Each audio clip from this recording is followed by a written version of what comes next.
जंगल में छोड़े जाएंगे बकरे और बकरियां। क्या महाराष्ट्र में लेपर्ड को रोकने का ये अनोखा प्रयोग सफल होगा? तो हेलो एवरीवन, स्वागत है आज के जंगल फोक के इस पहले एपिसोड में। उम्मीद है पूरी फैमिली अच्छी होगी, अपना और अपनों का ख्याल रख रही होगी। तो शुरू करते हैं। क्या महाराष्ट्र सरकार का ये 1 करोड़ का बकरा प्लान सफल होगा? कल्पना कीजिए, एक लेपर्ड खेतों के बीच में गन्ने की फसल में छिपा हुआ है और दूसरी तरफ एक गांव जहां लोग डर के साये में जी रहे हैं। दिन के उजाले में भी घर से निकलना बंद कर दिया है। लेकिन अब सरकार ने लेपर्ड को रोकने के लिए जो तरीका निकाला है वो आपको चौंका देगा। जी हाँ, महाराष्ट्र सरकार का ये अनोखा प्लान इस वक्त पूरे देश में चर्चा का विषय बन चुका है। महाराष्ट्र में पिछले कुछ वर्षों में ह्यूमन एनिमल कॉन्फ्लिक्ट बहुत ज़्यादा बढ़ गए हैं। लेपर्ड गांवों में घुस रहे हैं, बस्तियों के आसपास दिखाई दे रहे हैं, इंसानों और मवेशियों पर हमले बहुत ज़्यादा बढ़ गए हैं। अलीबाग, नागपुर, पुणे, हर जगह लेपर्ड की मौजूदगी अब आम खबर बन चुकी है। कारण भी साफ है, जंगल सिकुड़ रहे हैं, खेती बढ़ रही है और लेपर्ड के रास्ते गांव से होकर गुजर रहे हैं। अब आते हैं हम असली खबर पर। महाराष्ट्र के वन मंत्री श्रीमान गणेश नायक जी ने ऐलान किया है कि ह्यूमन एनिमल कॉन्फ्लिक्ट के दौरान एक व्यक्ति की मृत्यु होने पर महाराष्ट्र सरकार लगभग 25 लाख रुपए का मुआवजा देती है। तो 4 लोगों को जो मुआवजा दिया जाए उसकी एवज में हर जिले में 1 करोड़ के बजट के बकरे बकरियां टैग लगाकर जंगल में छोड़ दिए जाएं। ये बकरे बकरियां लेपर्ड के लिए वैकल्पिक शिकार होंगे ताकि लेपर्ड गांव की ओर ना आ सके और इंसानी बस्तियों से दूर रहे। खास बात यह है कि पुणे जिले के कुछ इलाकों में ये बकरियां छोड़ी भी जा चुकी हैं। अब सवाल उठता है कि टैग लगे बकरे बकरियां आखिर क्यों? क्योंकि वन विभाग उनकी मूवमेंट को ट्रैक कर सके, ये देख सके कि लेपर्ड किस इलाके में सक्रिय है और जरूरत पड़ने पर तुरंत कार्रवाई कर सके। वन मंत्री महोदय ने गांव वालों से साफ अपील की है कि इन बकरों को नुकसान ना पहुंचाएं। ये किसी की निजी संपत्ति नहीं है, ये आपकी सुरक्षा के लिए है, अतः इन्हें पकड़कर घर ना ले जाएं।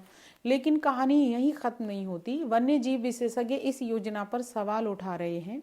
उनका कहना है कि जंगल में पालतू जानवर छोड़ना लेपर्ड को आसान शिकार का आदी बना सकता है, प्राकृतिक शिकार का संतुलन बिगड़ सकता है, लेपर्ड इंसानों पर और अधिक निर्भर हो सकता है। कुछ एक्सपर्ट्स तो इसे शॉर्ट टर्म जुगाड़ और लॉन्ग टर्म खतरा बता रहे हैं। देखिए, लेपर्ड जंगल से बाहर आता क्यों है? शिकार की तलाश में, जब हिरण वगैरह कम हो जाते हैं जंगल में। लेकिन आपको बता दें कि हिरण से जंगल को कोई नुकसान नहीं होता, क्योंकि हिरण जब घास खाता है तो ऊपर ऊपर के पत्ते खाता है। लेकिन बकरी जब घास खाती है तो घास को तब तक खाती है जब तक कि वो जड़ से ना खत्म हो जाए, ना उखड़ जाए। अब अच्छी खासी संख्या में जब बकरियां छोड़ी जाएंगी तो वो जंगल में कटीली झाड़ियां तक खा जाएंगी। केवल लेंटाना को छोड़कर, लेंटाना का जंगल में फैलाव हो जाएगा।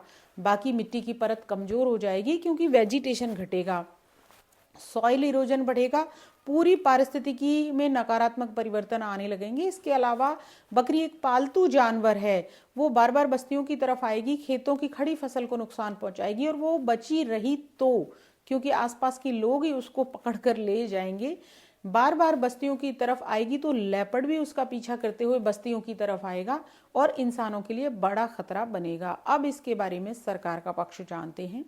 वन विभाग का भी जवाब उतना ही साफ है। अधिकारियों का कहना है कि सरकार इसे इमरजेंसी मैनेजमेंट टूल मान रही है, ना कि स्थायी समाधान। इसके बारे में महाराष्ट्र सरकार एक और बड़ा फैसला लेने जा रही है और वो है लेपर्ड की श्रेणी बदलने की तैयारी।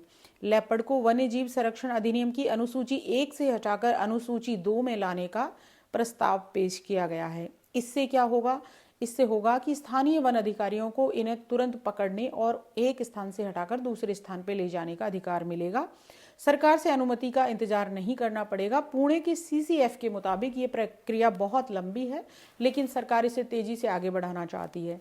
अब सवाल ये नहीं है कि बकरे बकरियां छोड़ी जाएं या नहीं, लेपर्ड पकड़े जाएं या नहीं। असली सवाल यह है, क्या हम इंसान और जंगल के बीच संतुलन बना पा रहे हैं? अब जंगल घटेंगे तो लेपर्ड तो आएंगे ही। ये संघर्ष किसी एक राज्य का नहीं है, ये पूरे देश की कहानी है। मैं खुद जयपुर के जिस एरिया में रहती हूँ वहाँ आए दिन लेपर्ड का मूवमेंट बना रहता है। वैसे तो मैं कोई एक्सपर्ट नहीं हूँ, पर मेरे विचार से लेपर्ड की मूवमेंट को इंसानी बस्तियों में रोकने के लिए एक आसान सा उपाय किया जा सकता है। देखिए, हम सब जानते हैं कि लेपर्ड बाहर तभी आते हैं जब जंगल में उनके लिए शिकार कम पड़ने लगते हैं, यानी कि हिरण या छोटे जंगली जीव जो उनके प्रिय शिकार होते हैं। अगर किसी जंगल में हिरण या नीलगाय कम पड़ने लगे तो उस राज्य की सरकार को अन्य राज्यों से नीलगाय, हिरण, स्पॉटेड डियर भेजने के लिए अनुरोध किया जा सकता है जिन राज्यों में ये जानवर बहुत ज़्यादा संख्या में बढ़ गए हैं और वहाँ की खड़ी फसलों को खराब करते हैं, बर्बाद करते हैं।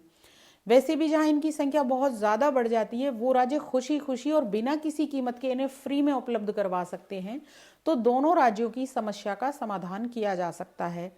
जहाँ अधिक बढ़ गए हैं वहाँ भी ये समस्या उत्पन्न करते हैं और किसानों की फसलों को चौपट करते हैं। जहाँ कम हो गए हैं वहाँ भी ये कार्निवोरस जैसे जानवरों के भोजन के रूप में आवश्यक होते हैं। कार्निवोरस जो लेपर्ड वगैरह, टाइगर वगैरह। जरूरी है ये उपाय बहुत ही किफ़ायती है, कम खर्चीला है, क्योंकि केवल ट्रांसलोकेशन का खर्चा आएगा।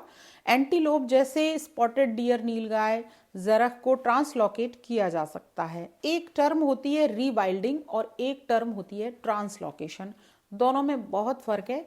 दोनों के अंतर को समझने के लिए मेरे अगले वीडियो जो कि जंगल फोक का नेक्स्ट एपिसोड होगा उसको आप जरूर देखिए, जिसमें मैं आपको रीबाइल्डिंग और ट्रांसलोकेशन का डिफरेंस बताऊंगी बहुत अच्छे से।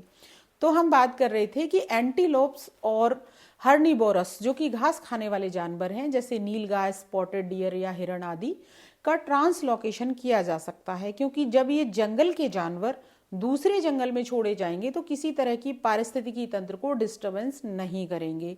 लेकिन अगर वहीं पर पालतू या घरेलू जानवरों को जंगल में छोड़ा जाएगा तो बहुत बड़ा पारिस्थितिकी के साथ छेड़छाड़ होगा। मेरा तो यही सुझाव है सभी सरकारों को, न कि जिस तरह से नदी जोड़ो परियोजना है उसी तरह से जंगल के जानवरों को ट्रांसलोकेट करना चाहिए बजाय पालतू जानवर जंगल में छोड़ने के, ताकि जंगल को बचाया जा सके, जानवरों को बचाया जा सके। आपके पास भी इन समस्याओं के बेहतरीन सुझाव होंगे। मुझे बहुत अच्छा लगेगा अगर आप कमेंट करके कुछ सुझावों से मुझे अवगत कराएंगे। आज महाराष्ट्र प्रयोग कर रहा है बकरों के जरिए लेपर्ड को रोकने का। पता नहीं ये प्रयोग सफल होगा या असफल, ये तो वक्त ही बताएगा, लेकिन इतना तय है जंगल बचेंगे तभी इंसान बचेगा। लेपर्ड कोई दुश्मन नहीं, प्रकृति का एक हिस्सा है। अब आपकी बारी है, आप क्या सोचते हैं? क्या ये योजना सही है या एक खतरनाक प्रयोग? कमेंट में जरूर बताएं। वीडियो पसंद आए तो लाइक करें, शेयर करें और ऐसे ही जमीनी मुद्दों के लिए चैनल को सब्सक्राइब करें। जय हिंद, जय भारत माता एंड डोंट ट्रबल योर माता पिता।